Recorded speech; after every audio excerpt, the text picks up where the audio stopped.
Wow, so after a long burn of Insigne taking forever to be confirmed, TFC has now gone and done everything all at once. Alejandro Pozuelo has reportedly been traded to InterMiami for $150,000 in general allocation money, and Toronto FC has reportedly signed Italian winger Federico Bernardeschi to a DP contract. Big news out of the TFC camp this week, as it sounds like a full DP shuffle is going on mid-season within Toronto FC.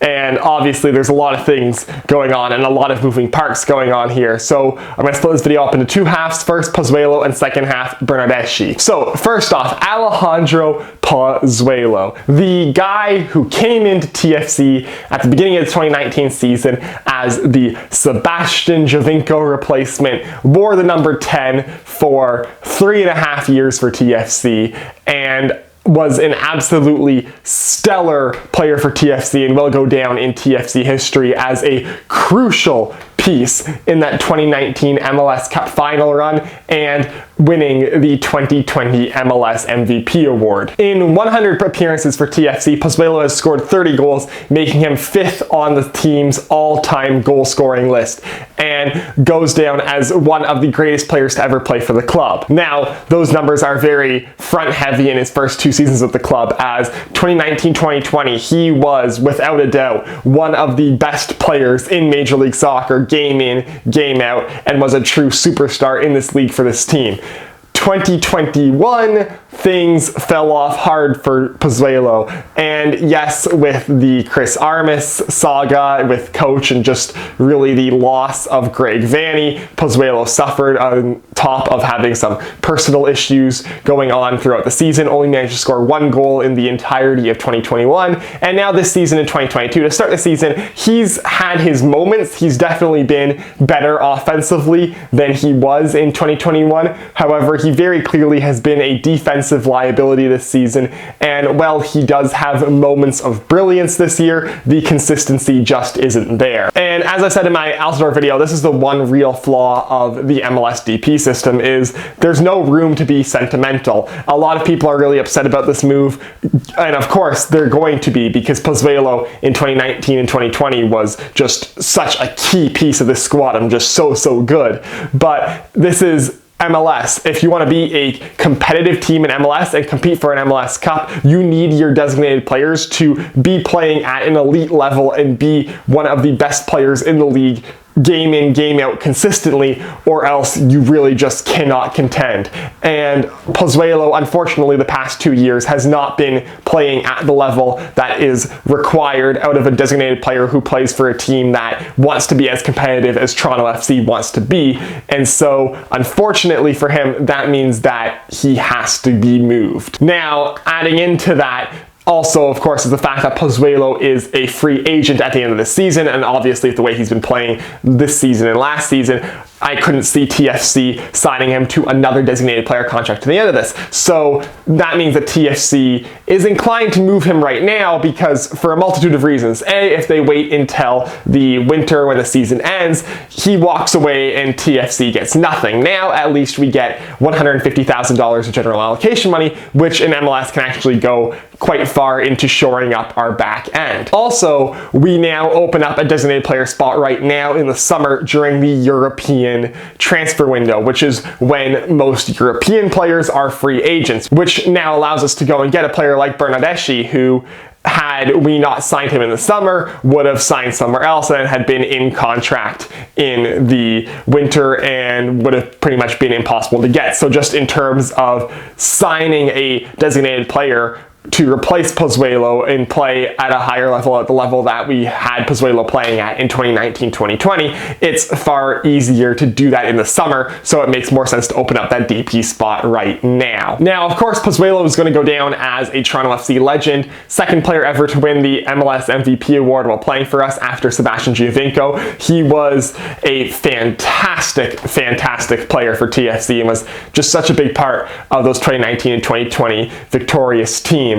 So it is really sad seeing him go out the way he is going out, but with the movement that TFC is making, and honestly with his performance ever since Greg Vanney left, this was coming. And so now he gets to go to an InterMiami team that plays a style of play that is more well suited to his game. In the 4-3-3 that Bob Bradley was playing, that did not suit Pozuelo at all. Pozuelo needs to be a number 10. He needs to be a number 10 in like a 4-2-3-1 or a 5-3-2, just something that allows him to be the number 10 role. TFC not playing a true number 10 right now. It just was not a good fit for Pozuelo. So best of luck to Pozuelo at InterMiami. Hopefully he will pick it up over there and play well for InterMiami, but he just wasn't going to work with TFC this season. So next up on the docket, the all but confirmed replacement, Federico Bernardeschi. But first, a word from the channel partner, MatchBets.com. This video is made in partnership with MatchBets.com. MatchBets.com is a player versus player gaming model gambling site which allows players to match other players' bets or create their own bets for other players to match. When matching bets, the house fee is significantly lower at 2% as opposed to 8% with regular gambling sites, allowing players to keep more of their winnings. On MatchBets, you can bet on a wide variety of sports from hockey to soccer to tennis, and as well as betting against other players, you also can bet against the house in a traditional sports book. If you're interested in using MatchBets, you can sign up using my link down below in the description, and by signing up using my promo code Toronto Sports Guy, which will give you a 100% match bonus up to $4,000. So go ahead and sign up to MatchBets.com to start player versus player betting today. First, we got Insigne, then we got Crescito, and now the Serie A movement in TFC continues with Bernardeschi. Federico Bernardeschi is an Italian national team right winger who most recently played up until the end of this past season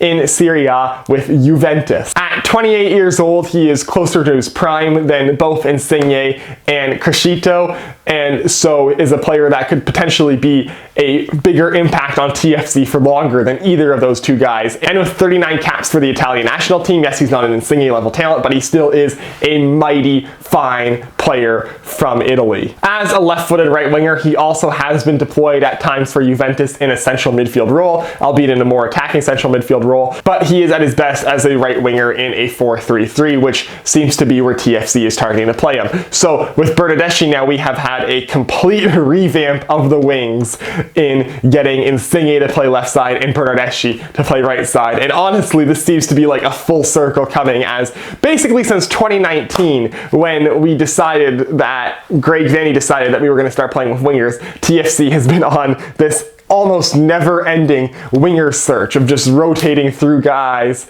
not having anyone really stick, bringing in Benezet and Gallardo, and then having them both not live up to expectation. Pablo Piatti, another guy, just winger after winger after winger, come and go for TFC, not being good enough, not being a big enough signing, being too injured, being too old. And now it seems like we've almost overcompensated for years of searching, going and getting Insigne and Bernardeschi to play the left and right wings, getting two Serie A quality wingers to play in Major League Soccer right now. So with Insigne, Jimenez, and Bernardeschi as a front three, the offense is more than solved for TFC. However, the offense was never really the problem this year for Toronto FC. It was never really the problem this season. The back end still remains a question mark. And with whatever's going on with Salcedo, it's an even bigger question mark than really we may have thought. Now, if Salcedo does go, there still is another DP spot to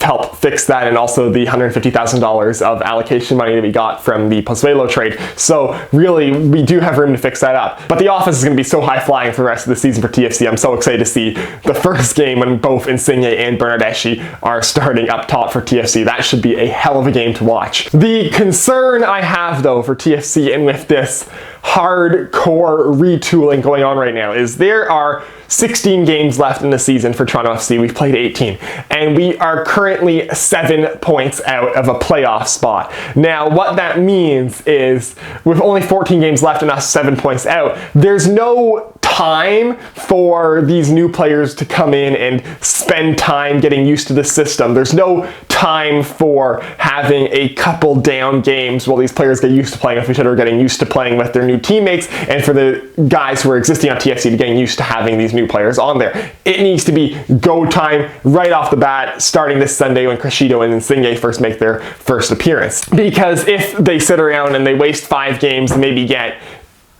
5 points out of 5 games, the playoff spot is all but gone at that point. They need to go right now if they want any chance of making the playoffs. And so that leaves the question of, can a team retool, like completely retool, mid-season and then make the playoffs in Major League Soccer and compete in Major League Soccer? Because it's going to be a tall ask, and especially because it's not like everyone came in and or is coming in right for this Saturday's game. Bernardeschi isn't going to be there this Saturday's game. He's probably going to be next week, if anything, at the earliest. So we're basically going to have a team that by the time is fully assembled, there's only going to be 13, if that, games left in the season.